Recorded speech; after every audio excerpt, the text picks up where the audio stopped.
ザブングル。番組収録の合間に喫煙室で一休み。景色すごいいいのかではどうぞ。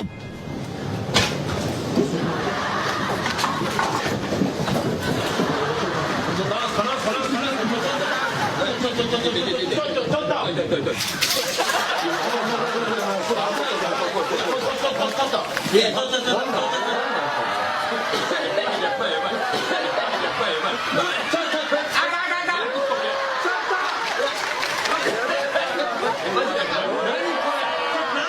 ばいやばいやばいやばい、息が吸えないって。気持ち悪いねえ。ちょっとこれなんやねん。悔しいです。All right. The inside. For clothes that Tristan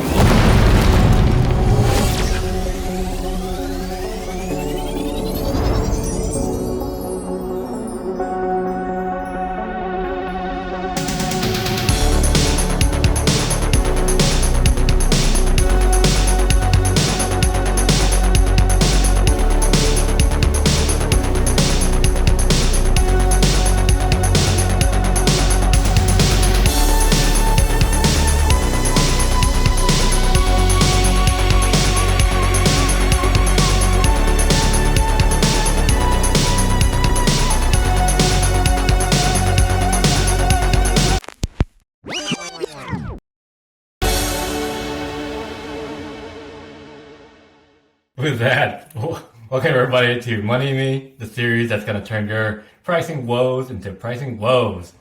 We're excited to have our guest Pete Baker, co-founder and design partner of Final on the show here. He has a long history of experience in brand and design, and he joins us today to drop all of his knowledge bombs about pricing and building a career in design. But before we jump into things, be sure to subscribe to the channel so you don't miss out on awesome content, maybe some more Japanese prank shows, clips, and we'll make sure that we have all kinds of content around pricing projects so you can price like a boss instead of the usual guess the number of jelly beans in the jar approach. Yo, thanks, Pete, for joining us on this little weird series, Money Me. We're super pumped to have you here. Thanks for having me. What the hell was that? We're going to ask you in a second what the hell that was. Cool. Funny enough, like I hadn't seen that one, so I'm coming in just as fresh as you are. That I just loaded it in and hope for the best. Yeah. That was a good one. I, however, have probably seen it a million times. I watch it probably at least once a month. You know, I think I have a good laugh. I love how like demonstrable his sort of outrage was in that, not like what the hell's going on with all these people in the room, but like this is too much smoke. yeah. He's not questioning the premise of what's happening. When you load up a video that's just titled Japanese prank, I was like, I have no idea what we're about to watch. This is going to be awesome. It reminded me, I forget the name of the show, but it was like a British sort of prank show 10 or 15 years ago, and there was always one part where like somebody's walking down an alley and all of a sudden like 50 people turn the corner and just start walking towards them, and they're kind of like, wait, what? Yeah. Do I keep going? Do I join them? I don't know. I think they were inspired with the Japanese prank shows because like there are a lot of those, and like a lot of Japanese pranks are just about huge crowds of people going up to a random person who doesn't know what's happening. They're the best. That's a lot better flash mob than like TikTok dancing. Oh, or something, so. That's the best part about just these fear. Yeah. Just like fear, basically, is much more interesting to watch. Let's get the quick intro portion of the show out of the way. Pete, we met you. It's been years ago now. It's weird. Like I'm at the old enough age now to just be like, it's been years ago. So we'll just leave it at that. Which was 100 years ago, I think. Yeah. We met you when you were the head of design at the relatively recently acquired Duo Security, but now you're rejoining the ranks of the agency studio world with the rest of us as the co-founder and head of design at Final. We can get into that a little bit more as we go through, but I think you've been through just about every type of chair of the design world at this point. I was wondering, maybe you can talk a little bit about the pre sort of Duo in-house days, and how you kind of ended and are back into Final now. I think that'd be interesting to our crowd, as they all sit in probably some version of this little journey that you've been on. Yeah, sure. I seem to kind of vacillate and roller coaster back and forth between in-house and consultant freelance agency world. When I left college, I was in-house at Borders corporate, like Borders the bookseller, and we were working on I was working on Borders.com, and this was when like Amazon was still sort of a nascent thing, and like Borders was the biggest bookseller in the country, but they didn't really have much of a web e-commerce presence. So we were working on that. And then about a year, we were maybe a couple months from launching Borders.com, the revamped Borders.com. And we got word that Amazon was taking over Borders.com. They made some deal on the other side of the building to have Amazon handle everything. And so I think that was like one of the first realizations that like I'm not in any sort of control here when I'm working for a big company, right? And that distaste has sort of popped up again and again of like, what the fuck are you all doing here? Like we had plans, like we were working on something. So I went from there to Chicago and joined a little startup, like literally sharing the server closet with a couple of people. That was where we started, was in the server closet of this commercial real estate firm that offered us a little bit of room to work out of. And that was kind of, it was sort of a combination of the sort of hustle of freelancing, like you got to do everything, but in-house at a very small sort of tech startup. So I was doing everything for the company. It was called Catalyst. It was a sort of a LoopNet style commercial real estate thing, Zillow for commercial real estate. I was doing the brand. I was the only designer there and pretty much the only front-end developer too. So I was doing like JavaScript for the website. I was designing logos. We sponsored a not a NASCAR, but whatever, like the B tier of NASCAR is. So I designed like a car wrap for it. It was like basically everything and anything and everything every day that kind of came up that involved pixels instead of code was on me. And so that was kind of a really great sort of breadth, expanding thing, but not great on the sort of depth side. When I left that, I was doing a lot of photography as well. That's the other part of my background. I was doing a lot of magazine shoots and editorial stuff, and trying to combine as much of that as I could with the design side. So I was doing a lot of things for bands, like album covers and stuff, where I would do the photo and the design. So that's when I went freelance. I was like, I'm going to be a photographer, but design was always kind of the thing that I actually got paid for. So like, I'm a photographer that does design, and 90% of what I get paid for is design. And hopefully I can sprinkle photography into it. So I did that for a long time for a bunch of different clients. I was working, subcontracting for other agencies, worked on like Tesla.com, the first version of their website, Lunabar, Cliff Bar, a bunch of other random small sites. I probably did 200 or 300 websites, movable type and WordPress sites over the course of like 6-7 years. I mean, it was just everybody needed a website. Everyone was doing a blog. Everyone was doing, their brochure or something. So I did that for a long time. And then one of my clients was a couple guys starting this cybersecurity company that at the time they were calling SIO Security. I helped them pull together their like investor pitch decks, their first sort of product design examples. And like we made a PDF that if you click through it fast enough, it looked like a prototype. And so I was working with them for a long time, helped them rename the company to Duo Security. I was working with them for a long time as a consultant. And then they asked me to come on full time, or if I wasn't going to come on full time, I had to help them find a full-time designer. And this had been, 8-9 years of the sort of freelance life. And I was like, I'm working on all these different companies, but at such sort of a surface level, dip in, work on their website and take off. Right. And the idea of kind of being able to dig in on something over time and like revisit mistakes I had made or things like that was really enticing.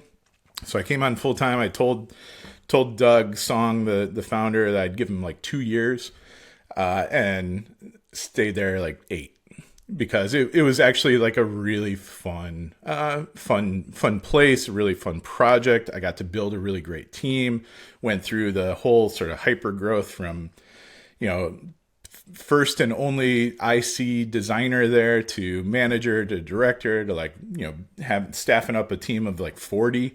Then we got acquired by Cisco, and I took on teams in Cisco, and then woke up one day and realized I was like middle management at a Fortune 10 company. And I was like, had my David Byrne, like, this is not my beautiful life kind of thing, and bailed. And long story short, back to the hustle life and the sort of variety that comes with all of that, and the headaches and the joy and all that comes with it. So yeah, lots of in-house experience, probably more freelance and studio experience, and both have their merits. Both are exhausting in different ways, but yeah, it's been fun seeing both sides of it. Cool. Yeah. Thanks for walking through all of that. But it's really always, I think, interesting to hear, the in-house versus the freelance, because, it's always grass is always greener type of thing. So everyone's always like, what's the other part like? And you've had the opportunity to have, I think, good success in both. So your final thought on it being exhausting, they're both exhausting in different ways, feels like the right conclusion. Yeah, I mean, it was interesting, like, at being at Duo for so long, like, revisiting that brand, right? Like, the logo I designed at the beginning was the logo, 8 years later, too. But what we got to do in-house, because, like, we basically staffed up an entire creative agency in-house. I had animators and filmmakers and writers and designers, motion graphics, and all of that in-house. So even though we were working on the same brand, the variety of the projects we were doing for that brand was super vast. And usually that's the kind of stuff you hire studios for, is doing like commercial shoots or motion graphics. You don't usually have that kind of capability in-house, which is often what makes designers feel that in-house is boring, because you're mostly going to be producing the day-to-day stuff, not the really cool and fun and sexy, campaigns and whatever, like stunts and stuff. But we got to do that stuff too. And so that made it a whole lot more engaging than typical sort of in-house drudgery can often feel. Yeah, that makes sense. Yeah, I think like what's, like Matt said, like it's really cool, like what you bring in terms of perspective to today's like episode is having the freelance background, the in-house, and now basically having a studio. Like you basically are doing, you've done everything a designer could possibly ever potentially do. So the uniqueness in like your answers are, I'm just looking forward to hearing them. But we'll jump in. I guess first, like now with Final, like maybe you can touch on first, like kind of the types of projects that you do, type of work you do with Final, and then from there, knowing kind of like the work that you do, there are a lot of pricing structures out there, some better than others, at least from our perspective. How do you go about like charging for your projects? Jesus. Yeah, I mean, so I guess first up, Final is myself and my buddy Jim Renaud, who's out of Detroit. He was design director at StockX for a long time. So he and I kind of, we had really parallel paths. He was a freelancer for a long time back in the day. He was early design at Facebook and Asana and Coursera before StockX. And StockX was the other Michigan unicorn at the same time Duo was. So we got to know each other just through, commiserating over design leadership at a hyper growth startup in the Midwest, and had a lot of like friends in common from like old school design days. And so he left StockX a while ago. He was at a company called Transform, and they got bought, and he didn't want to go into the parent company for a lot of the same reasons I left Cisco. And so again, just like such parallel paths on the working in-house, working externally, and why we wanted to do this. So Final is the two of us. We work on product design as well as brand design projects. And the to your point on the pricing, the structure for those are very different between like a really well-scoped brand project. Like we know what's going to go into the work of producing a brand refresh. It might be, additional, add-ons of things like website or something else like that. But generally that's a pretty scopable project. Product design is tough, right? Like there's so many variables, there's so many roadmaps, there's so many dependencies and resourcing and stuff like that. So as far as like structuring those kind of things, we can do project fees for like a brand refresh or something like that. But we're really trying to push for more like retainer or sort of time and materials kind of stuff for product design, because half of product design is sort of figuring out what the functionality should be doing. And so it's really hard to like tie that to, we can do this in 2 weeks. It's like, we're going to spend 3 days talking with you about it. And it may completely change course over those 3 days. Whereas once we lay out the mood boards for like a brand identity or something, it's pretty clear like how much work is going to go into bringing it to life. So yeah, I mean, it's the endless conversation of like how to price your stuff, how to package your stuff. We were really tempted to kind of give a menu of things at first, because everyone just wants to know like, where do you fall in the in the stratosphere of, are you expensive? Are you not? Are you quick? Are you not? And so we wanted to make sure like people understood we're charging a premium. Like we're really experienced. You're getting us. It's not like you talk to us and then we go hire it out to a bunch of cheaper designers or something. It's going to be us. And we're not going to really, let's try not to nickel and dime this stuff, but also nobody really knows what that means. Does that mean it's like $250,000? Or does that mean it's $25,000? So we laid out this like menu of things. Like here's a rebrand for like a Series A company, $50,000, and everyone's like, "Oh, that's really expensive." It's like, well, you're not a Series A company. You're not actually that. You need probably a lot less than that, or you need a lot more than that. So it all ends up being a conversation, anyways. There is no easily clear-cut sort of menu of offerings to be given. But it at least helps to sort of put you in the right slot in someone's head to be like, oh, you guys come in at this price point. We're not there yet. And that's fine. We don't want to waste your time talking about it either. That makes sense. Yeah, I had never thought about thinking about with these kind of very distinct, we'll call service lines of product design and like the brand, that how not just those two, but based on how the ability to be the scope of project and have that deliverable be very clear or not can dictate the way that you can and should price a project. I think that really stood out to me.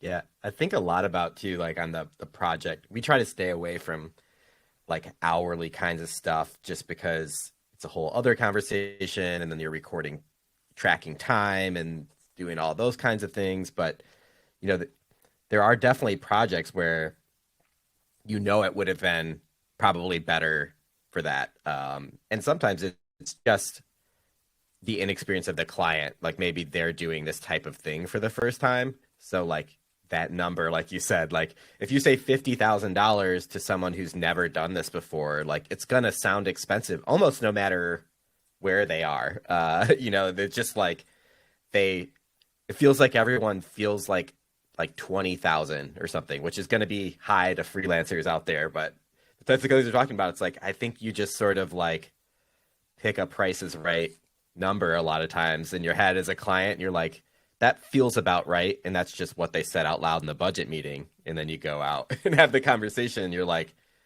oh, okay. So there's so much more education, especially on the brand side, even with website, like now there's so much more than just standing up the website. So yeah, and websites are real tricky too. I mean, that one probably falls, somewhere in between a really scopable sort of brand and marketing production side and like a product thing that is an ongoing concern. Like the website is an ongoing concern, but it's also like, we know what websites are. Like we know what they do. There's not a tremendous amount of exploration of like what the functionality of the website is going to be, but there's still so many variables about like how it's going to get produced and who's going to maintain it and what capabilities it does need, what integrations it's going to need to connect with all of your other marketing stack or things like that. So the variables there can like totally balloon. It's like, how much for a website?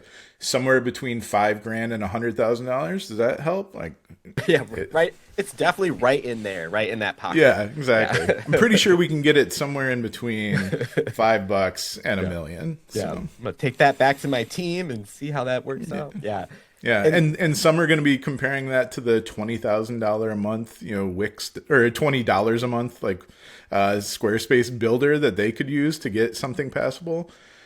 But, then they realize it's missing everything that they expected. Especially in, startup world, which we both have worked quite a bit in, like the last website a startup did was way cheaper than the next one, like almost no matter, or it should be, like you said, it's like they all did the like quick one at launch. Hopefully that's actually generally a good idea unless you're like really well funded. It's like make your product, make sure people know you exist, and then figure out who you're for and go from there on the brand side. But I think it's because of that hyper growth thing, like that if it's that same marketing VP or whatever that did the last one, it's like, that's probably a wild ride to go from A website to the B website. And that's one of the things that we try to, that we kind of think of as, I don't know, differentiate or whatever, but about us, like having been in-house for so long and having worked with agencies on the client side, we want to make sure that we're communicating whether or not things even make sense. Like we don't want to sell you stuff that you're not ready to incorporate or that doesn't make sense for you. So if we're talking to like an early stage startup, a lot of like studios or agencies would come in with like the full pack. We're gonna get you from like 0 to 60. Here's your identity, a new website, all this technical capability that you're not like ready for. When really like you probably could be well served by a brochureware site right now, and put your focus into building out your product and all that kind of stuff. Don't go for the jazziest brand possible when you're still like half a dozen people trying to get to an MVP of your product. Like we want to be the first ones to say that, like, this doesn't make sense, rather than coming in, like, even if you show up with a blank check, like the project could still fail because we oversold too many things that you're not ready to actually take part in or roll out or take full advantage of. And so then you're sitting with a bunch of stuff on the shelf that goes stale. And then a year later, we're like, all right, we're ready to roll out that brand refresh. Well, this, our whole positioning has shifted and changed by then, and it's time to do it all over again. And then you just have this sour taste in your mouth. Yeah, for sure. And to kind of look at pricing from a different perspective too is, it's a service-based business. At the end of the day, we need to make more money than we're spending. So a lot of it is looking at that. It's like, what do we need to make is like the first one, especially for a lot in our audience. Or if you're just starting out as a freelancer or a small agency or something, it's like a lot of it's based on that, which, or at least it should be, that should be part of the formula. How do you sort that out from, really at any portion of your kind of freelance or agency career? Is there a number you look for on profit margin, even if it's like after you're paying yourself out a salary or whatever it might be? What's that kind of litmus test, or that you would even recommend if you have one? I mean, I think both of us have the goal of basically making as much money as we did when we had a job, but with the flex. I almost said freedom. There's nothing freedom producing about having your own shop, but the flexibility of being able to take on certain work and pass on other work, right? So we're shooting for, and again, we're late in our career. So, and one thing I always hate about conversations about like design pricing and stuff. Nobody uses like exact dollars, right? I want each of us to be able to make like 200 grand off this, per year and grow from there, right? So that's, probably less than we could make in-house as like VPs of design, which we, could probably find jobs as. But it feels like for the amount of work that our sort of obsessive compulsive personalities put into a lot of the work, that feels like a good outcome of both experience and connection and the amount of networking it takes to make these projects happen. But then the outcome that we can put our full self into the project without worrying about like, hey, we're coming up on 90% of our contract time, and so we need to start like under delivering a little bit now or working a little bit less on it. It's like, we don't want to get into that. Like, we want to have enough buffer and padding where we can feel like working on this into the night doesn't feel like we're cutting into our profit margin or something like that. If we have a good idea and we want to chase that and really deliver something exceptional, we've built in enough sort of padding to allow for that. Because otherwise, we're just like grinding out projects as quick as possible. And that was what I sort of fell into with my last freelancing gig, where it was a bunch of like small sites and you're kind of regurgitating a lot of the same things. We want to make sure that we're building in the time to do this stuff as if it was our company. Yeah. I love that too. Like, I think a lot of that is like time for the creative process. And I think that's part of why pricing these things is so hard, is that part you just talked about where like all the magic, for lack of a better phrase, all the magic kind of happens. It's like, it's hard to be creative really quickly. So there's just some time where there's not going to be a bunch of deliverables coming across the board, and I think that that's a weird thing if you're not in the creative world to pay for. It's like, there's going to be this sort of like section of time where we're just being creative. And that's how you'll actually look unique and bold, or whatever your like words you wrote down were during discovery, Right. You are paying for the time that I'm staring at the wall. Like, that is yeah. It's going to be weird to feel like you're paying for that, but that's absolutely part of what you're paying for. Yeah. I always think of the like Pablo Escobar meme of him just like staring out and like sitting alone on the bench. It's like, that's the expensive part. That's the work. That's the process. Yeah. That's when I'm getting my best work done, is when my hands are behind my back and I'm staring out a window. That's right. Or maybe I'm out on a run or something. But I think like the point that you made, where it's like getting both the customers and even freelancers to understand, is like, if you get what you pay for kind of thing. And if I'm charging $2,000 or $1,000 for a project, like it comes with a certain type of quality, and it's like, because you don't have the liberty and the freedom to actually put in something that's actually great and unique for this client. And if you make it clear to them that like, I will basically copy and paste something I've done before to do this. If you're cool with that, then I'll gladly take that $1,000. But if you want this to stand out and be unique, then you got to pay for it. And more often than not, like part of the, I mean, it's hard to like list in deliverables, but the conversation about whether it's your marketing process, your growth plans, your product roadmap, like those conversations are as much of the value that we bring to things as the actual pixels that get pushed, right? Like, we're talking about, like, we're imparting our experience as people that have been there for the growth phases of startups. Like, that's as much advising as it is production, right? And so that's a really hard thing to quantify in there. And so we want to make sure that like we have all the time that they want, that our clients want, to discuss that stuff, and not feel like, well, we've only got like another hour or another week to finish this thing. We can't talk anymore about your company or your hiring, process, or help you, source a designer when we're done or something like that. It's like, now we want to be partners, not vendors. So it comes at a premium. Like, it just has to, because there's so many more subjective intangibles that come with that kind of sort of advice. Exactly. I think that an example that's very tangible too on your website is that you have basically a list of all the investors that you have worked with, knowing your market, and you're saying, hey, go talk to your investors. Like they'll probably tell you good things about us. Like that gives you, helps to pay with that premium. But at the same time, for other startups who are like, I want to work with these investors, so I should find the money to work with these guys, because then if everything works out, like they can get me in the door, potentially talk to them.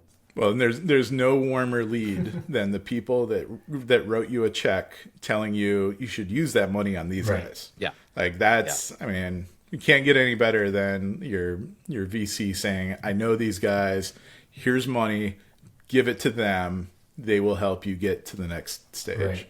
Yeah. So what that's if I try to have a focus. 96 slide pitch deck though? Like that could probably do it. Editing is everything. Yeah. The next question we want to ask you, we kind of just think about like the creative mentality, and I think we've kind of all been there, where we have that feel bad moment of like telling a client the price of a project. So, the question is like, in your opinion, why do you think it's so hard for creatives to like do that and both just price their work in general?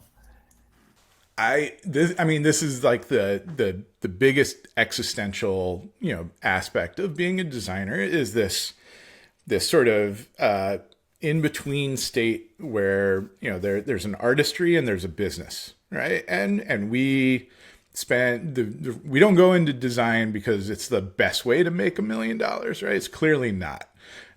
We go into it because we have a passion for the work and the craft, and then realize like, actually there's some commercialization to be had here. Like we need to figure out the business side. So often we come into it early career as, I just really love doing this stuff. I'm going to do it whether or not it's my job. Like I'm going to do it as a hobby until it is my job. And then if you have an entrepreneurial bone in your body, you start to look at like, well, I want to be in charge, or I want to make my product happen, or I want to, do this myself. And then you realize there's a whole bunch of business shit to learn. And the money thing, for whatever reason, it feels like it taints the creative part of it, right? Like now I'm quantifying my worth as a person who designs, not quantifying the work of the design. Like now I'm putting a price tag on me because I see myself as the person that designs, not there's an outcome to it. So it's tough. But I think it's actually one of the things that people need to get the most comfortable with because it signals how much you feel your work is worth. It should be the most proud thing that you're able to do because it's the one thing that translates across any kind of business, right? Okay, let's put a price tag on it. Well, now I know what we're talking about. You've been selling me on all this really subjective shit about how the brand is going to make me feel and make my customers affinity for us build and stuff. It's like, okay, so how much does that cost? Wait, 50 grand. Holy shit.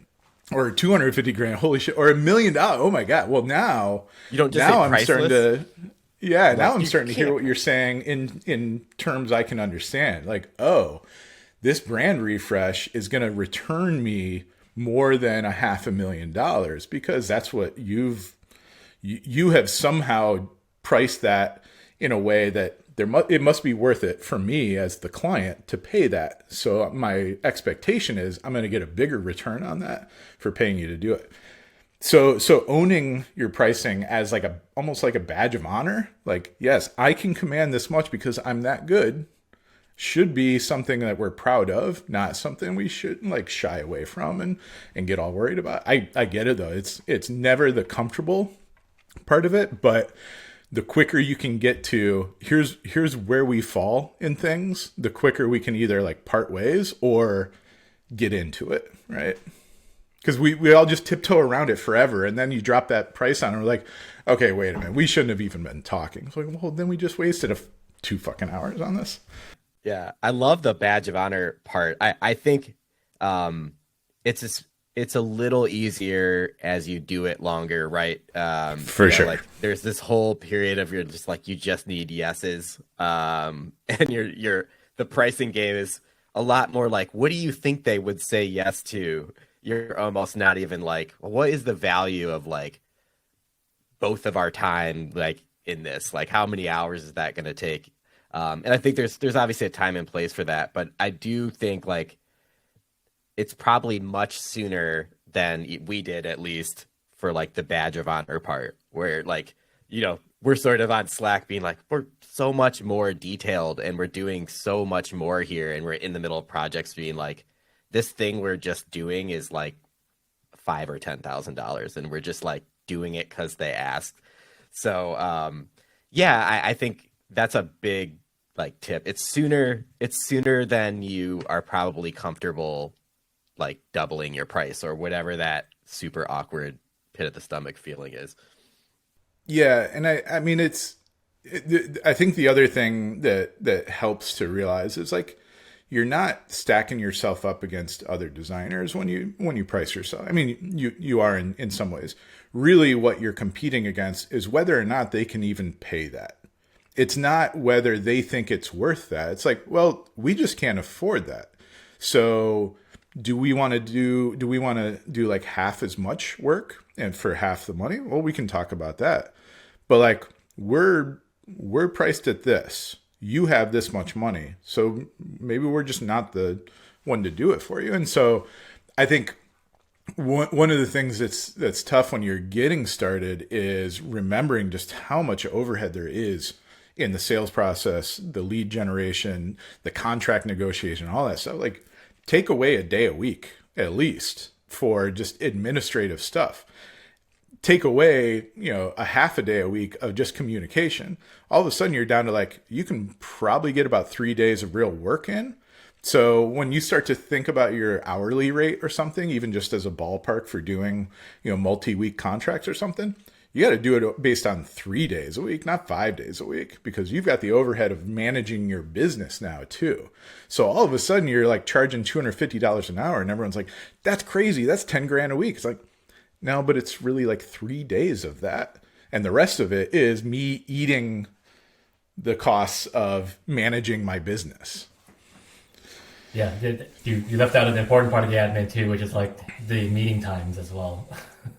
Yeah. So go ahead and get rid of all those 3 days.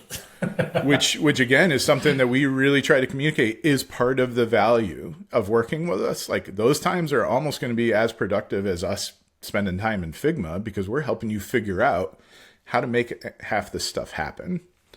So yeah, it's tough and it's tricky, but it's something that people need to embrace really quickly and use it as a signal. Also think about like what kind of clients you want, what kind of projects you want. If you want to do a bunch of quick and dirty stuff and you're really good at banging stuff out, you can carve out a really nice niche doing that, right? But if you are a sort of slow and deliberate person, like don't offer 1 week projects because you need more time to do it, right? And then the longer you do it, the quicker you are. But you shouldn't start making less money for the more experience you have either. So there's just so many variables in all of it. But I think having like a ballpark of what kind of salary do I want to be able to pay myself for doing this, and then add 50% for all the taxes and the administrative and the overhead and stuff that comes with that. And probably you're going to have to subcontract some things out once in a while. Like it starts to really look like a much bigger price tag than you kind of thought going into it. Or like, if I can make 100 grand this year, great. That means I need to charge 200. That means I need to like actually bring in 200 if I'm going to pay myself 100. Yeah, I feel like we could have a super boring and helpful taxes episode. Honestly, the boring parts of this is something that I preach so much. Like I'm on the board of the Ann Arbor Arts Center, and I've just been pushing for like artists, business, boring shit class, like seminars, like how to package your work and work with gallerists, how to write off everything possible. If you're a photographer and you go on a vacation and you take pictures that you might ever sell later, that's a business trip. Like figure those things out. It's the only way to like have a sustainable business is take advantage of all the things that every other business is doing, but they've got lawyers and accountants to handle it. You need to do it yourself. And it's boring as shit, and it sucks. It takes away from the creative, lifestyle you're talking about, but it's the only way to sustain it. I mean, Which is literally why we've started this series, is because this is the boring shit that a creative does not want to be dealing with. But if you don't make money, you don't get to keep the lights on. You don't get to keep creating. So I mean, if you can stay busy enough to hire a business manager to do it, great. But I don't know anyone that's able to do that. Yeah, that's hard to give away. We definitely need to add that tagline, just like money. It's just the boring shit about being a creative or a designer or whatever. People would not watch it, but it's like they would know that they should. It's like the morning workout. Right. It's like, ugh. Yeah, it's the vegetables they should be. Yeah, exactly. Well, this kind of leads us maybe into the inevitability of talking about how portfolio plays into this, whether it's showing it off on your website or during your sales process or whatever it might be. Like, how much or how little, like, what are you trying to show off in a portfolio to attract the kinds of clients you've already kind of talked about?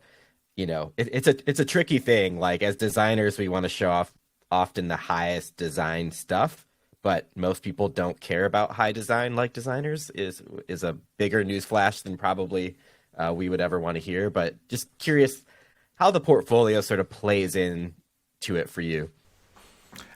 It's a good question. I don't know. I don't know. We put so much emphasis on portfolios, and I'm pretty sure the only people who look at them are other designers, right? And that's fine. Like, I like showing my work off. I like other designers seeing it. So I'm going to make a portfolio. But other than honestly, logos on the website of companies I worked for probably serves way more than any screenshots of anything I'm showing, because it's the inherent truth of, like, they're hiring me because they don't know what's better or not about these things. So they see examples. They're like, cool. Looks like he knows what he's doing, but they're not like pouring through the work and being like, I see what he did there. Like, that's clever. Like, yeah. I think case studies are really valuable, like writing up, the process and how stuff like that went, because that's more about the client relationship and how things went. It gives them a view into what it's going to be like to work with you and what to expect. But a pure portfolio of just like a bunch of, really great screenshots of things, I think is way more for other designers than it is for clients. I don't think it's enough to get a client to be like, those are my people. Let's do that. So yeah, we obsess about portfolios because it's like the thing that we can never finish and constantly make new versions of. And it's a design exercise for us, which is fun because it's the most sort of pure design possible. I have a bunch of cool looking things and I want to make a gallery for them. That's a dream project, right? So we do that to ourselves constantly. But I don't think it serves at nearly the purpose that requires the emphasis we put on it. It feels like, with me and Matt having hired contractors to do things for us, like, I think the mindset from a client would be, I just want to see a portfolio because I just want to see that I'm not your first and only client. I just want to know I'm not numero uno. Yeah, I'm pretty sure we could take the whole work section off our site and not feel it, like in the conversations that we're having, because we're not getting people just coming cold to our website and hitting us up. Like, we're actively reaching out to people that they're connected with, and the vouching is coming from the network, not from our work. I'm sure they go to our website and they're like, okay, legit. That's all. I just need to know that they're legit, and then everything else comes from that. But yeah, I think if you're doing a lot of like subcontracting, then you're going to be hired by people that know, and they're going to be looking for a certain style or something like that. And then your portfolio is really important. But if you're working directly for clients that don't have in-house design or creative director or were founded by designers, portfolio is not going to do nearly as much as your pitch and your messaging and your how you show up in the conversations. and your confidence, your willingness to say, like, I'm a professional person and I charge this much. Do you want to work with me or not? Cool. You don't want to. That's fine. I'll help you find somebody else. I got a friend that'll do it for you, or whatever. That sort of professionalism is just as important as your design skills. Before we move on to our next sections of Nugs, I just wanted to ask a quick follow-up question about the case studies. In terms of like building those out, like if a creative wanted to start working on a case study, like how would you recommend people start doing that? I mean, it's the other facet of things. There's like design skills, there's business skills, and then there's just general presentation ability and communicating the value of your work, like how the work went, like what the effect of the work was.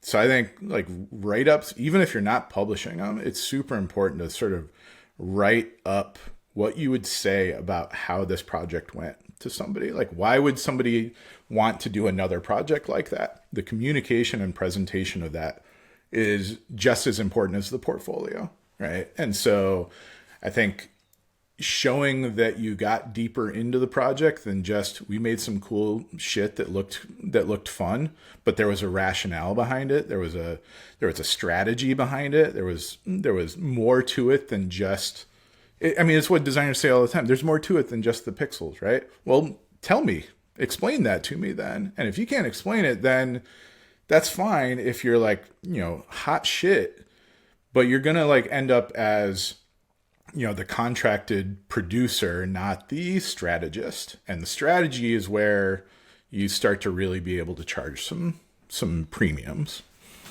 Yeah, and a lot of times too, like the portfolios, like clients, if they're looking at it, are not thinking about this, but you can sort of tell sometimes if it's spec work, which is like not really the same job as collaborating with a business.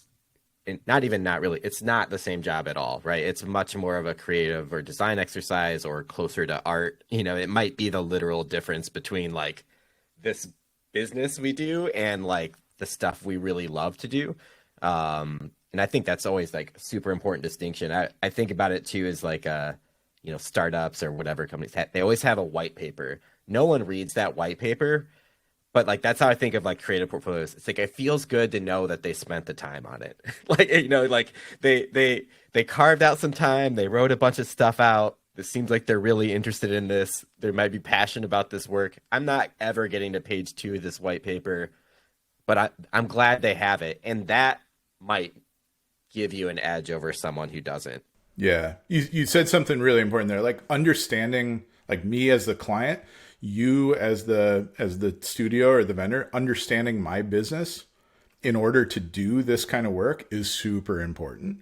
And so if your portfolio doesn't demonstrate an ability to understand a different industry, an empathy of being able to sort of put yourself in the mindset of this business's owners or team or customers or something like that, then like you said, all you're doing is art. Right? You're making very cool looking stuff that dies on the vine because it wasn't built with an innate understanding of the industry that you're building it for.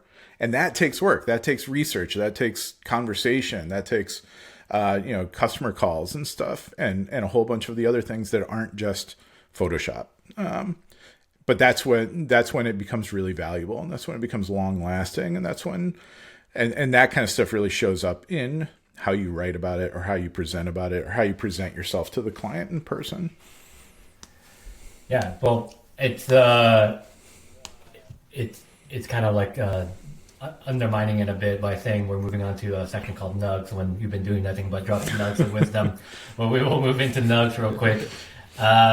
I thought Nugs was when we break out the bombs. We'll work that into future episodes, so stay tuned. Yeah. Make sure you subscribe for that. Yeah. We'll make sure to send that. That's the after hours. Right, yeah. That's the Patreon only accompanying podcast. Yeah, behind the scenes. Watch us get high. That's much worse information, but probably funnier. We'll send up. We'll make sure in the future to send guests like custom Huck Finch bongs that we'll do rips on too. In the merch store that also doesn't exist. Yeah. All right. With that said, so like I already said, like everything you've been sharing have all been nuggets of wisdom, but we want to wrap up with a couple of tips and tricks, which you've already again been doing. Do you have any fun tips on how to handle the always fun conversation, the always fun pricing conversation that the creatives have with clients? I mean, I would. I don't know. This is something we talk about constantly. So we've only finals only existed this year, so we're in that constant like, is this going to be too much? Is this going to be too little? How much time do we think we're going to be able to spend on it? I think giving yourself sort of a minimum engagement, right? Like, or some way that a customer can kind of get a taste of what it's going to be like to work with you, but maybe isn't like signing on for the full thing. Like we offer a couple weeks of just sort of embedded design partnership, especially on the product design side, because you're basically hiring us instead of hiring an in-house designer to work on that stuff, because you only have like say 3 months of budget for that, and that's fine.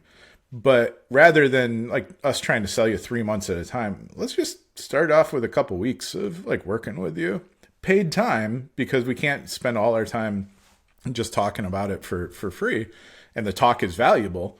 But at the end of that, we both get to kind of be like, is this working out? Like, you want to keep going? Or maybe we don't actually like working with you this closely or something like that. So I think like finding a way to have an offering that's not the full project for this X amount, a way to kind of get into the discovery, like a paid discovery session, 1 week or something of sorting things out with you, getting strategic, but we're maybe not delivering you a full website or something at the end, but we've helped you roadmap that.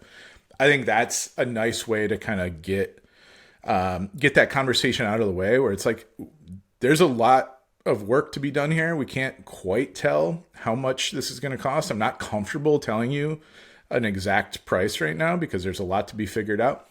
Why don't we just start with this like 1 week sort of glow up package or something to sort all this out with you, and you'll get something to at the end of that. You'll get a report, a roadmap, maybe with some wireframes. Like we'll spend time working on your stuff, but it's a sort of a morsel of a thing rather than the whole meal. We not only love that idea, it's what we do at Huck Finch. So we're gonna we'll eventually move to your can of shameless plug, but we'll shamelessly plug our Joyride episode for people to check that out and how they potentially can do that with websites. But I think that's like such an important thing, because I think like not only does it give people a chance to see what it's like to work with you, it's about building that trust and relationship. And I think ultimately at the end of the day, Yeah. like, you can be the best creative, but if the client doesn't have, but if you're not building that rapport, that trust with them, then it's not going to necessarily go very far. And at best, maybe they will hire you, but all you'll be to them is like a design monkey, not a partner. Which like you kind of talked low about. key, sometimes clients suck. Yeah. And it's nice to have a 14-day shot clock on that or whatever. Right. It's not always a good fit for lots of reasons. Not because they're mean or anything. Maybe they're not even ready for the work. Who knows? Or because they're mean. Or because But yeah, and just like remembering that like you're running a business too. Like you're not just like selling shit off the shelf. Like you have a business to run, and if a client is gonna waste your time, like you need to watch your bottom line too, right? Like I bristle at the sort of service provider sort of mentality. It's like, we're here to serve you. It's like, no, I got a business too. Like, take it or leave it. But, we'll do it if things line up the right way. But like, they have to line up for us as much as they line up for you. You got a budget. We have a price. We have skills. You have needs. Do those line up? Yeah, cool. Then we can work together. And if they don't, like, no hard feelings, but we got to keep our lights on too. I love the part too, like back to the like brief engagement part, not necessarily about that, but you said like the talk is something like the talk is valuable too. I think that is something that took a really long time, at least for me to remember. And we were consultants in another world before this, where that's all we sold is, not all, but like most of what we sold is talk. And for some reason that just like, it's harder to translate that on the creative side, or at least in my brain, where it's just like they're not thinking about these things from this perspective at all. Like, unless you're in this meeting, they don't know even what they should be looking for or what's important, and they can't make informed decisions. So I think, you know, not only can you charge a lot more for the strategic kinds of pieces, but like charge something for it, even if you're early on. I just think, you know, it's easier to sell that than I think we believe. You know, like you said, they're reaching out to you, you know? Yeah, the portfolio emphasis kind of perverts that too. Like, in our mind, our worth is based on our output, and our output is what goes in our portfolio. And that's not the case at all, especially as you get into like the strategic side of design and things like that. Like the strategy, the production for most consultants is not files, right? It's a report. It's my opinion on a thing. And a lot of businesses hire plenty of consultants to produce opinions. But designers, we feel like the only thing we can produce is something that ends up on a screen or in a file or something that's going to be printed or published or whatever. That's not true. Our opinions matter too. Our opinions are part of our production. Our experience and being able to translate that into the business needs of somebody else is super valuable. And we should own that as part of our production, not just the pixels that get produced in some of the projects. Oh, we're coming up on an hour of I have one other yeah. just like tiny thing that I had to sort of remember myself as we started spinning this up. The overhead thing is real right now, especially in this world of like SaaS products and SaaS software. There's so many things that feel like they're a great way to like gain efficiency for like a small studio, whether it's like an invoicing program or something like that. You can really quickly start racking up a serious monthly bill on all these little tools that you think are making it happen quicker for you. Like, I don't want to do invoicing, so I'm going to use this app that for whatever reason costs $20 a month that I'm only using like twice a month because I'm only sending so many invoices. But now you've got this bill racking up on top of Figma, on top of Creative Cloud, on top of ChatGPT now, on top of Midjourney, on top of your sales thing, on top of Marketo or whatever. Those things that like can really start to add up and be like death by 1,000 paper cuts. I have tried with our like proposals and contracts and invoicing I'm going like real old school with it and just using Pages to create our contracts, using Adobe's like e-signature thing that's already part of my Creative Cloud bundle. Like the end result is we need a way for someone to get a contract via PDF and sign it without printing it out and sending it to us. That shouldn't cost $50 a month, right? So like just keep an eye on those little things that seem like they're a value add, but really like if you're not using them every day, they're just eating away at your margins, and they can balloon so quickly when everything is a $9 or $20 a month charge for something that you could probably spend an hour a month and approximate it yourself. So a great point too on like volume. Like it is really helpful when you have those tools, but not if you only do it twice a month. Like I think that's such a good way to find certainly money in the couch cushion, especially if you're like a freelancer or, small agency or whatever. That behind we should probably go develop back your and look own at our systems. Make your own templates for stuff. Like spend a week just sort of like laying out the stuff that you would probably spend $1,000 a year or a month on, like having some other service do, and you can. We're creative. Like we can come up with ways to do this that we don't have to, put a credit card down for. Anyways, that's just my having, come back into this freshman, like, oh, there's Wave, there's even Dropbox Paper. Like I was like, oh, I already have a Dropbox account. I'll just use that for their e-signature thing. That's another $20 on top of Dropbox. Like what the fuck am I paying for? No, no, this is absurd. Yeah. It's like Fig. Oh, cool. Yeah. FigJam. Oh, I pay for this now. Okay. Right. Well, Yeah, check your FigJam membership things, because everyone you invited to it, you're paying for now too. That might be the most specifically helpful tip, because like I don't know a single designer who didn't get that month where they were like, oh shit. Suddenly you got a $300 bill from Figma because you had like one workshop with a customer. I love getting those invoices from Figma. I'm just like, come on, guys, this you gotta find every month. You're like, did I remove the editor access for that person from 3 months ago? That was the most Adobe part of Figma. Oh, yeah. So it just felt so natural when Figma joined Adobe. It's well, you already got the billing shit. Yeah. We're like, well, they finally merged. Like there's the acquisition, and now they're really bringing the culture in. So yeah, that was clear to see.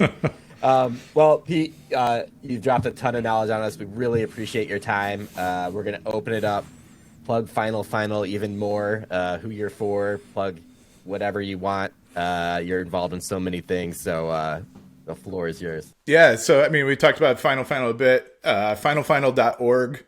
Final being, that, speaking of like designers doing shit for designers, it's that inside joke of like nothing's ever done. You might deliver the final thing and then one more tweak, and okay, final version 3 of that. That's our little moniker joke there, but. Yeah, so if anyone's listening that is in need of early stage brand or product design, finalfinal.org is us. But also, I'm imagining some of your audience is local. We're all in Ann Arbor, Michigan. I'm opening a bar in November on the north side of town called Lowertown. LowertownA2.com. The website will be done sometime soon because that's on me to do, which means it's just lingering forever. But later this year, come have a drink and we'll talk pricing and design in person.